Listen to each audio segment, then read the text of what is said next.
Olá, sejam muito bem-vindos ao meu canal. Eu sou Letícia, jornalista, e hoje eu vou contar um pouco para vocês como eu consegui montar a minha árvore genealógica. Eu sei que o meu público gosta bastante de genealogia quando eu falo, e eu quero compartilhar agora com vocês como eu fiz de forma 100% gratuita. Antes de você começar a mexer na ferramenta, é necessário que você conheça um pouquinho da sua história. Então, o que eu fiz? Eu perguntei pro meu avô e pra minha avó, eu tenho avós vivos, na verdade minha avó faleceu em 2013, mas eu era muito próxima à minha avó, então eu já sabia que ela era filha de italiana, porque ela contava e eu perguntava, eu era muito curiosa. Então ela contou uma vez, tadinha, ela contou uma vez que era filha de italiano pra mim e já era. Eu ficava perguntando toda hora, ai, como que era o sobrenome, vó, como que sua mãe era, o que ela fazia, por que sua mãe morreu disso. Então eu sempre fui uma pessoa muito curiosa. Então quando eu fui montar minha árvore genealógica, eu já sabia um pouco da história da família depois da morte da minha avó. E então eu ficava no pé do meu avô, ai vô, quem que era minha avó, quem que era a família dele, quem que era o pai dela. A minha mãe era... na verdade, minha mãe tem uma madrinha italiana também, que é tia da minha avó. Então, pra mim foi um pouco mais fácil essa parte da Itália. Eu só tive interesse de montar porque eu queria ir pra Itália de alguma forma, porque a Itália permite que os seus descendentes tenham cidadania. Então, a minha ideia de início era ter cidadania italiana. Então eu comecei, primeiro você começa adicionando o seu nome, após você adicionar o seu nome, você adiciona dos seus pais, depois dos seus pais adiciona dos seus avós, e dos seus avós, se você tiver, o dos seus bisavós. Se você não tiver, tem uma IA que ele vai detectando. Os Mormons, eles passaram em vários cartórios, por isso que a gente vê muito Mormons fotografando documentos assim que não valem. Eu já achei a certidão de nascimento da minha mãe, não vale mais porque ela faleceu, mas quando ela era viva ela era casada, então são documentos que não têm validade, mas são documentos que ajudam você a achar esse seu ancestral. Então, então através desses documentos eu consegui encontrar. Então eu coloquei o nome da minha avó, nisso que eu coloquei o nome da minha avó, eu coloquei o nome da minha bisavó. Só no caso do nome da minha bisavó, a mãe dela foi um pouco mais difícil porque tem essa coisa deles mudarem muito o sobrenome. Só que você acaba achando. E eu fui conhecer a história da família Bonafé porque essa minha bisavó, ela fugiu para Marialva para casar com um negro. Então a família dela não aceitava.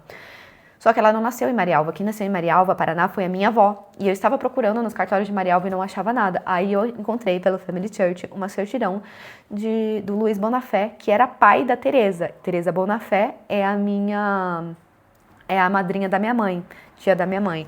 Então, aí eu linkei, ele é pai dela e tava lá Pirassununga. Eu entrei no grupo de Pirassununga, mandei, a família Bonafé hoje é muito forte, só que a gente não pegou porque a minha bisavó resolveu tirar o sobrenome Bonafé por toda essa história. Então é muito legal quando você aprende sobre a história, entende, e dentro dessa árvore genealógica da minha família, tem muita repetição de casamento, repetição de nome. Então, além de você saber quem você é, você entende que algumas atitudes suas são dos seus antepassados e não de você. Eu não sei se vocês estão me entendendo. Padrões, não sei se eu posso chamar de padrões genealógicos. Acontece muito na parte italiana da minha avó e eu consegui perceber isso porque eu fico analisando as coisas, eu acho que eu sou uma boa analista. Então, além de pesquisar a história dos Bonafés, eu pesquisei a história da cidade de Pirassununga e consegui entender. Foi aí que a IA me ajudou em tudo. Então você tem que começar com paciência. Você começa ali adicionando e começa analisando os documentos. O Family Church, ele tem uma parte só de documentos e só de pessoas. Então tem muita gente que não tem nome, mas você pode achar um documento e criar essa pessoa. Eu vou mostrar mais ou menos como é pra vocês, como cria, mas é algo que demanda você ficar mexendo. Eu só aprendi a mexer nisso porque eu ficava fuçando, eu ficava insistindo até achar. Então, aqui no pesquisa registros, aí você consegue pesquisar registros. Você coloca o nome da sua mãe, vamos tentar colocar o meu só pra ver. É que o meu nome, como tô de casada, não tem mais o meu nome solteiro. Provavelmente deve ter minhas coisas de solteira.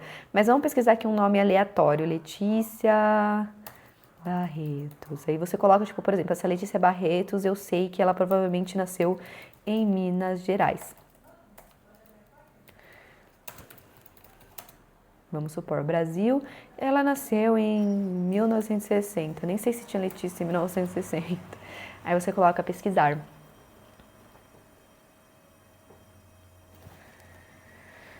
Aí ele vai aparecer algumas sugestões, ó, Letícia Carvalho Barretos. Aí aqui no fim tem os documentos, aparece esse daqui, ó, no fim não, são documentos, ver detalhes do registro. Aí você consegue ver os documentos. Aí parte de você analisar se é ou não. Por exemplo, aqui acho que não deu pra abrir. Geralmente tem alguns que você não consegue abrir, mas você consegue analisar. Você tem que fuçar, gente. É uma coisa que você tem que fuçar mesmo. Então, você vai vendo os documentos, etc. E vai adicionando. Ó, isso daqui abriu. Vamos ver. Ó, aí você vê, nasceu julho de 1996, faleceu em Pernambuco. Aí você tem que bater, será que faz sentido esse meu trisavô ter falecido nesse tempo, sendo que meu avô nasceu em tal coisa? A cidade, será que tem mais outra pessoa com esse nome na cidade? Então, é questão de pesquisa e análise, demora um tempo. Quando você tem, tipo eu, quando você sabe um pouquinho da história, fica mais fácil, mas quando você não sabe, é mais difícil. Foi o que aconteceu com o do meu pai. A do meu pai foi um pouquinho mais difícil, só que eu acertei quando eu encontrei o nome do meu bisavô, e aí foi sozinha. O que acontece? Meu pai é descendente dos bandeirantes, e a maioria dos brasileiros então acho que pode ser até mais fácil.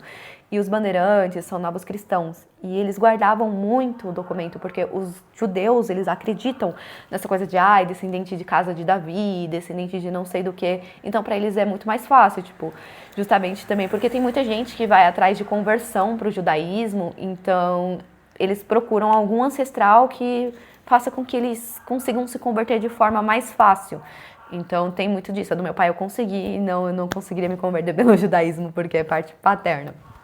E parte paterna e materna talvez o meu pai conseguiria, mas eu não. E a da Itália também foi fácil, justamente porque as pessoas vão atrás de cidadania italiana. Tanto que eu conheci alguns primos que eles são primos distantes, que tem Bonafés, que tem Sachetos e conseguiram a cidadania também. Então, é mais fácil. O do meu avô é um pouco mais difícil porque ele veio de Pernambuco. Então, eles mudaram muito de sobrenome, muito. Então, quando tem isso, você tem que ficar no pé do seu avô ou de alguém que você conhece ou tentar encontrar alguns sobrenomes que são parecidos. Por exemplo, o nome do meu avô agora é Francisco, mas antes de ser Francisco era de França.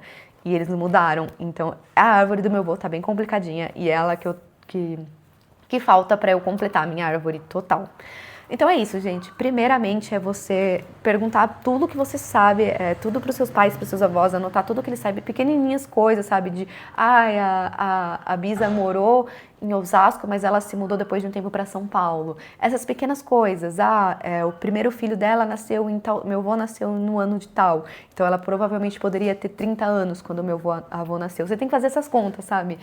Aí você acaba conseguindo achar e ter uma noção ali da sua árvore genealógica. Então, perguntar, o máximo de pergunta possível, fazer essa análise. É como se você tivesse um monte de documentos assim, você tivesse que tentar adivinhar quem é. Foi assim que eu consegui. É muita pesquisa. Se você gosta de pesquisa, você vai adorar, porque você pode ligar para cartório. É uma coisa tipo de detetive mesmo. Se você tem essa vibe que nem eu, você vai amar. Eu não sei outras plataformas pagas como funciona, mas eu sei que o Family Search pra mim funcionou perfeitamente. Até hoje eu uso ele. Inclusive, eu quero fazer a do meu marido, de tão viciada nessa coisa que eu sou de pesquisar documento, de entender história. E é interessante porque além de você entender a história da sua família, você entende a história do seu país. Então você começa a ligar pontos, etc. Eu fui descobrir a história do cacique Tibiriçá quando eu vi ele na minha árvore genealógica. Eu falei, nossa, eu tenho descendente indígena, e eu pesquisei a história dele e eu fiquei simplesmente encantada. Então você acaba querendo ou não também se conhecendo, porque existe aquela coisa de padrões genealógicos, e dentro de uma árvore genealógica tem bastante disso. Eu recomendo muito vocês fazerem. Se vocês gostaram desse vídeo, curte, comenta. Comenta principalmente para ajudar no engajamento. Se você tem a sua árvore genealógica, conta a história dela para mim, porque eu adoro ouvir histórias de árvore genealógica. E até a próxima!